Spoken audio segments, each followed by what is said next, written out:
Estamos começando mais um programa Espaço Gospel TV. Essa semana um programa muito especial. Hoje nós temos um ministério que tem atuado em todo o Brasil, em todo o estado do Rio de Janeiro, fluindo, ministrando a graça de Deus, a transformação que Deus faz através de corações disponíveis. Mas não foi assim sempre na vida dessa pessoa que vai estar contando um pouco da sua história. Essa dupla que eu já vou tomar a liberdade de chamar de dupla dinâmica. Estamos aqui com a Bruna Tavares, estamos aqui com a Ranúzia, que ambas fazem parte do Ministério Bruna Tavares. A Bruna foi participante do Big Brother Brasil 7, ela teve uma projeção a nível nacional e Deus fez um grande rebuliço na vida dela e é sobre isso que ela vai falar conosco aqui. Desde já é um prazer, Bruna, recebê-la aqui no programa Espaço Gospel TV, aqui na nossa cidade, para essa noite que, olha, está apenas começando, hein? É um prazer te receber. Amém. A paz do Senhor Jesus a todos. É um prazer para nós estarmos aqui também, Werneck. É muito bom para a gente poder ver que o Senhor tem sido exaltado também na televisão, né? O Senhor tem sido colocado assim de maneira fácil de ser compreendida. E nós estamos aqui para isso mesmo, para poder exaltar o Senhor com a transformação que Ele fez na nossa vida. Amém. Ranúzia, é um prazer te receber. A gente que teve nessa ponte aí, né, falando através do meu amigo pastor Eliseu, que está ali, olha, na plateia ali, torcendo para que tudo venha dar certo hoje. Fez aí essa ponte, a gente conseguiu trazer o ministério de vocês aqui à nossa cidade, no nosso programa. Olha, é um prazer recebê-la aqui também. Muito obrigada, é um prazer nosso, a paz do Senhor Jesus a todos.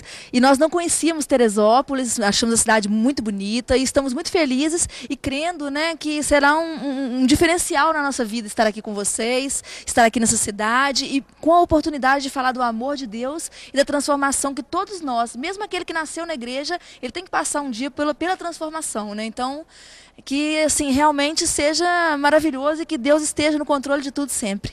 Amém.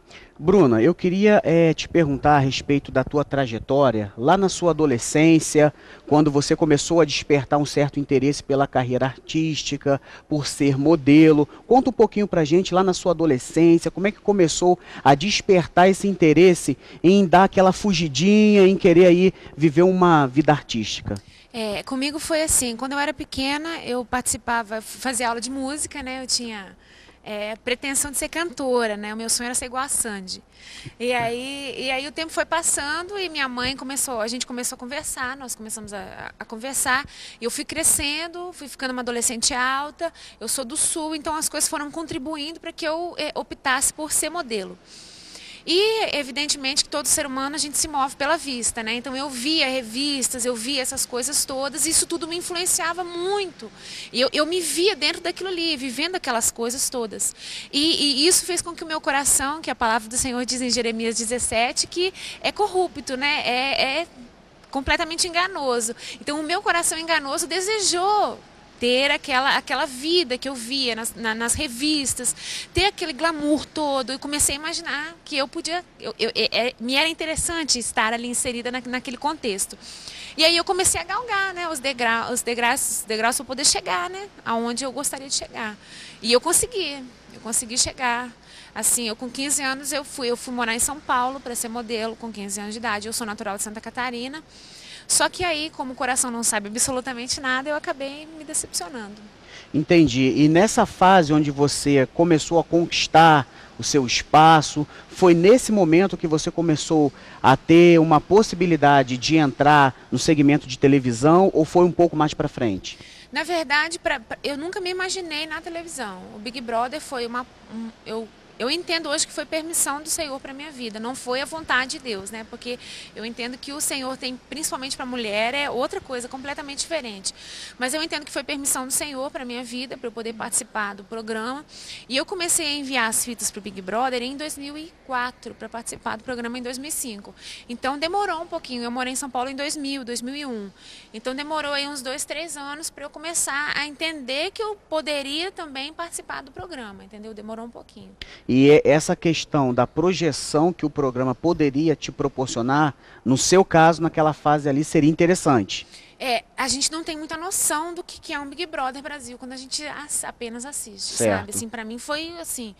E o Big Brother 7 foi um programa super assistido, assim, foi um programa que teve assim uma audiência tremenda. Foi assim, tinha até sido estipulado uma quantidade de dias do programa, aumentaram, a gente ficou mais tempo. Eu fiquei 81 dias dentro da casa, então o programa terminou com 83 dias. Foi bem assim, eu não tinha noção do que ia acontecer, do que estava acontecendo aqui fora, né? A projeção que tem isso aqui fora, a maneira com que as pessoas encaram um reality show, né? E essas coisas todas. Então, assim, eu não tinha essa noção de como seria para mim. Como modelo, para mim seria bom se as coisas não tivessem acontecido da maneira que aconteceram aqui fora, entendeu? Entendi. Assim, mas depois de um ano que eu saí do programa, eu consegui ter o que eu gostaria de ter tido antes com a minha carreira de modelo. Entendi. E hoje que você tem uma outra visão, quais são os perigos que o pessoal que está assistindo em casa, essa mãe que está nos assistindo, esse adolescente, o que você poderia dar de conselho para essa fase? Uma moça bonita em casa, a mãe está vendo que ela tem esse talento, que ela pode fotografar e tal, mas é uma linha muito complicada.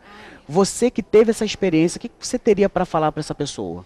Olha, a primeira coisa que eu entendo, assim, hoje transformada, é que a gente precisa aprender a sonhar o sonho que Deus tem para a nossa vida. Primeira coisa de todas. Se Deus deu uma voz para nós, não foi uma voz para a gente fazer algo ruim, algo que não glorifique o nome do Senhor. Se Deus me deu beleza, eu não posso usar essa beleza para atrair coisas que não são de Deus para minha vida e nem para influenciar as pessoas de um modo ruim. Então, assim, o meu ponto de vista hoje, podendo, na verdade, falar com propriedade acerca desse assunto, eu entendo que a gente precisa entender aquilo que Deus quer primeiro para a gente. A gente precisa saber aquilo que o Criador, o nosso Criador, tem para a nossa vida. E a gente precisa também entender que Deus fala, que Deus tem voz e que Ele escuta quando a gente pergunta, né? Amém. Então, assim, eu não lido com sensualidade hoje. E a profissão de modelo, ela está completamente agregada, né? É uma das coisas que você precisa ter, a sensualidade. É uma maneira de enxergar, de ver, de olhar, de fotografar. Você precisa ter algumas outras coisas que talvez numa outra profissão você não precisaria de usar desses artifícios. Isso é extremamente explorado, né? Exatamente. Pelas agências, Exatamente. Enfim, né? Então, assim, é muito difícil você, por exemplo, fazer uma campanha de calça jeans sorrindo cheio de bola. Você precisa fazer uma cara sensual, você precisa dar um jeito de mostrar o corpo.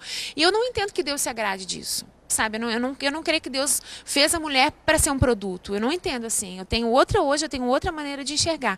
Então, o meu conselho hoje, a primeira coisa de todas as dicas que eu posso dar, eu acho que a mais importante ouça a voz de Deus em primeiro lugar.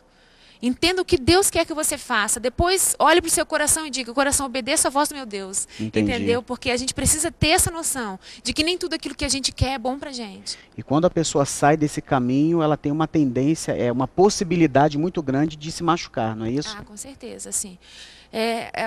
Quando você entende que todas as coisas cooperam para o bem daqueles que amam a Deus, você começa a saber que tudo que acontecer com você vai ser porque o Senhor permitiu, porque foi a vontade dele. Então, eu sei que o caminho que a gente vive hoje, que a gente anda hoje, o caminho na verdade, nós caminhamos na igreja do Senhor. A gente vive por aí pregando o evangelho. Certo. Então, é uma coisa completamente diferente. Mas eu sei que a consequência que a gente vai viver só vai acrescentar na nossa vida. Vai ser bom para nós, porque é isso que o Senhor quer. Hoje nós estamos no centro da vontade de Deus. Naquele tempo eu estava no centro da minha vontade. Deus não tinha absolutamente nada a ver com isso. Entendi. Eu queria falar com você, Ranúzia, a respeito do que vocês têm feito juntas. Por exemplo, a gente está falando hoje de adolescência. Ela falou um pouco daquilo que ela viveu ali na adolescência. Na sua experiência como missionária, qual é a maior necessidade entre os adolescentes hoje? Olha, eu acho que o jovem ele está sempre em busca do novo. Então, eu acho que é uma idade complicada, principalmente em relação ao evangelho, porque eles têm a vida secular deles. A vida secular que eu digo assim, a escola, a faculdade, o trabalho. Então, e o jovem, alguns jovens são muito influenciáveis.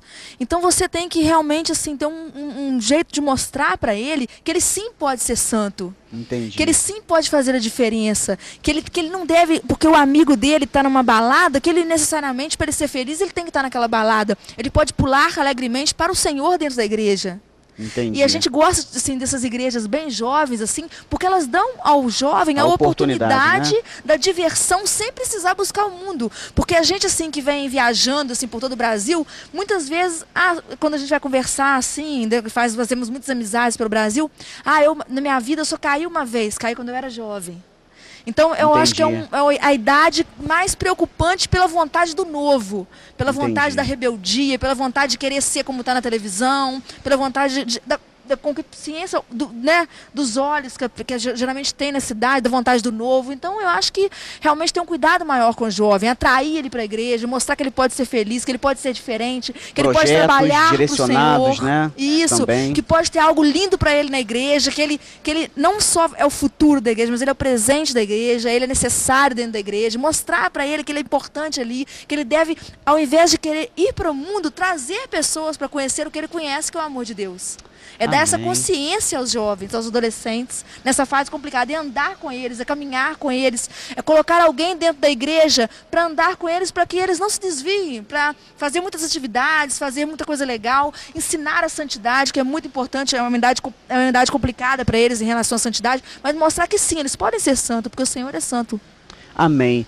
Eu sei que você está gostando de tudo que você está ouvindo, ainda tem 2 blocos para a gente estar falando a respeito desse ministério que tem abençoado o Brasil. Não saia daí, o programa Espaço Gospel TV volta já.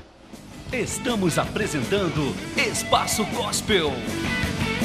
Voltamos a apresentar Espaço Gospel. Estamos de volta com o programa Espaço Gospel TV. Hoje um programa muito especial. Estamos aqui com o Ministério Bruna Tavares, com a missionária Ranúzia, com a missionária Bruna Tavares. Ela que foi participante do Big Brother Brasil 7, viveu uma experiência e hoje ela tem viajado por todo o Brasil, as duas viajando, levando aquilo que Deus tem colocado em seus corações. Bruna, eu queria te perguntar... a gente falou no primeiro bloco a respeito dos perigos ali que a adolescência passa, que enfrenta, e você colocou ali como foi a sua adolescência. E agora eu queria te perguntar, o sonho de muitas jovens, como você, é de ter o sucesso, de ter a fama, de ter o dinheiro, o glamour, ser conhecida na mídia, e eu queria te perguntar, você viveu esse tempo, e o que esse momento te proporcionou de pontos negativos, porque só se fala de pontos positivos quando se fala de glamour, de fama, de status, de dinheiro. Mas eu sei que você viveu uma outra realidade, o outro lado da moeda. Eu queria que você falasse um pouquinho pra gente sobre isso. O desejo de se destacar, né? Muitas vezes a gente até nós somos motivados, impulsionados por desejos às vezes de vingança. Eu preciso mostrar para fulano que eu posso, que eu tenho condição de fazer, que eu tenho condição de acontecer. E para mim foi assim, uma experiência, eu digo assim, foi muito difícil para mim viver essa experiência da fama, porque eu entrei num programa de televisão que é talvez um dos programas que tenham mais audiência, e a gente não sabe, quando a gente assiste, a gente deseja algo que a gente não conhece, né? E quando eu saí do programa, que eu me deparei aqui fora, como as pessoas, de uma certa forma, colocam seres humanos num pedestal, e se você errar, você é criticado, você é assim como se você precisasse ser perfeito, e não sendo perfeito, automaticamente vem as críticas, vem e todas as outras coisas que a notoriedade traz, de ruins, né? Então, assim, eu vivi um tempo muito difícil da minha vida quando eu saí com relação ao meu peso, na época. Eu entrei no programa com um peso e saí com 3 quilos a mais quando eu saí. E as pessoas achavam que eu tinha engordado, assim, 40 quilos dentro do Big Brother, entendeu? Isso. Porque, na verdade, eu vivi um tempo muito difícil, assim. E quando eu saí de lá, eu tive muita dificuldade em realizar meu sonho, que não era ser atriz, que não era ser apresentadora, que não era ser nada dessas coisas, que era ser modelo. Então, a única coisa que a gente vê que uma modelo não pode ser hoje é gorda. Porque pode ser estranha, pode ser um monte de coisa, menos gorda, né? Então, quando eu saí de lá, que eu percebi que eu aqui fora era enxergada como uma menina gorda, meu Deus do céu, assim, eu passei por muito problema. Aí eu engordei um pouquinho aqui fora, mas foi aqui fora, não foi lá. Entendi. Até na época eu tinha um namorado, ele costumava falar assim, você nunca mais teve o corpo que você tinha quando você saiu do programa. Muito por causa do meu corpo, coisa que eu não precisava de ter vivido essa crítica toda, porque eu não tinha aquilo tudo. E a alienação que a televisão traz para as pessoas de achar que realmente aquilo que está ali é o que é, entendeu? Então, assim, muitas pessoas viam que eu não era gorda e mesmo assim... É o poder da mídia, né? Vamos dizer que o poder negativo, né? Exatamente, muito negativo, de influenciar as pessoas de maneira negativa, entendeu? Assim, então isso para mim foi muito difícil de lidar, muito difícil mesmo. E eu tentei me adaptar. Eu fiz cirurgia, eu fiz lipoaspiração, eu fiz um monte de coisa eu tinha cabelo comprido já na época, então assim, a vontade de agradar, de ser perfeita que eu tinha, pus cabelo, que a gente fala mega hair, né? Pus, e vivi em clínica de estética, vivia buscando essa perfeição. E isso para mim foi terrível, porque na verdade o mundo impõe uma coisa para nós que Deus não é assim que Deus olha. Deus não quer saber se a sua cara é bonita, Deus quer saber o que você tem por dentro. Não adianta de nada você ter uma cara linda, maravilhosa e por dentro ser uma pessoa horrorosa, né? Então assim, você entender a soberania de Deus sobre a sua vida, que na verdade a beleza que hoje a gente reproduz na nossa vida é o semblante do Senhor, é aquilo que o Senhor tem para nossa vida, é a glória que o Senhor tem para nossa vida. Então assim, não adianta, sabe? Hoje eu entendo o meu verdadeiro valor como mulher, a Nus entende o verdadeiro valor dela como mulher, nós entendemos que nós não somos produtos, e assim, na época de fama eu era tratada como um produto.